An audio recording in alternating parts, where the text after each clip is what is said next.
Bharatiya Janata party एक तर निवडणूक जिंकते किंवा निवडणुकीतनं काही शिकते. आम्ही निवडणूक हरत नाही. आम्ही निवडणुकीत लोकसभा निवडणुकीत ज्या काही सोलापूरवर अन्याय होतं का मंत्री? नाही याच्यातनं काही समजलं नाही. आम्ही शिकलो आणि जिंकलो ना आता. त्यामुळे पुढं सोलापूरवर न्याय होईल. त्याबद्दलची आमच्या केंद्रीय स्तरावरची जी आमची अनुशासन समिती आहे त्या अनुशासन समितीकडे हा विषय आहे आणि त्यामुळं जी अनुशासन समिती केंद्राची निर्णय घेईल. शेवटी एखाद्या विधान परिषद सदस्याबद्दल किंवा विधानसभा सदस्याबद्दल अनुशासन कारवाई करायची असेल तर केंद्रीय भारतीय जनता पार्टी तो निर्णय करतं. केंद्रीय भारतीय जनता पार्टी जे काही लोकांच्या तक्रारी आहेत, लोकांचं म्हणणं आहे, सर्व ऐकून घेतलेलं आहे. योग्य निर्णय होईल. मी यापूर्वीच सांगितलं आहे शिर्डीच्या अधिवेशनामध्ये,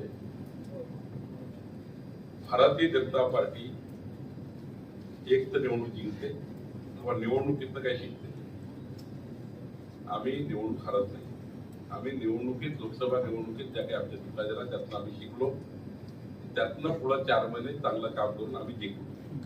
त्यामुळं एखाद्या निवडणुकीत पराभव झाला म्हणून तो पराभव नसतो आणि कोणताही पराभव परमनंट नसतो, कोणताही विजय परमनंट नसतो. काल कोणी जिंकलं उद्या कोणी हरतं.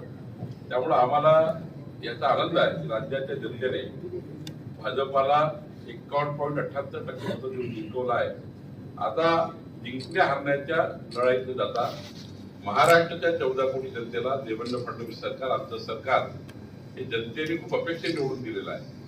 जे आश्वासन आम्ही जनतेला दिले, जो मॅन्युफॅक्चर आम्ही जनतेला दिला, जो जाहीरनामा आम्ही जनतेला दिला, जो संकल्पनामा आम्ही जनतेला दिला, तो संकल्पनामा पूर्ण करण्यासाठी आता आम्हाला काम करायचं आहे पुढचे 5 वर्ष आणि पुढचे 15 वर्ष या राज्यामध्ये महायुतीचं सरकार येईल. याकरता समाजाला संपूर्ण आपल्या पाठीशी घ्यायचा आहे. समाजाच्या पाठीशी सरकार उभं करायचं आहे. सर्व समाजाला, सर्व धर्माला समजून आम्हाला या दोन्ही सीट गेल्या म्हणून सोलापूरवर अन्याय होतं का मंत्री? नाही याच्यातनं काही समजलं नाही. आम्ही शिकलो आणि जिंकलो ना आता. त्यामुळे पुढं सोलापूरवर न्याय होईल.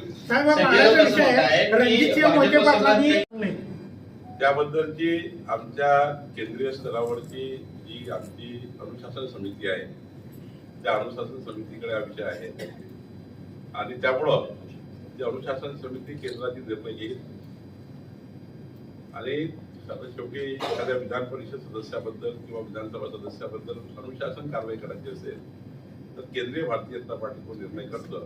केंद्रीय भारतीय जनता पार्टी जे काही लोकांच्या तक्रारी आहेत, लोकांचं म्हणणं आहे, सर्व ऐकून घेतलेलं आहे. योग्य निर्णय होईल. जर अनुशासन समितीला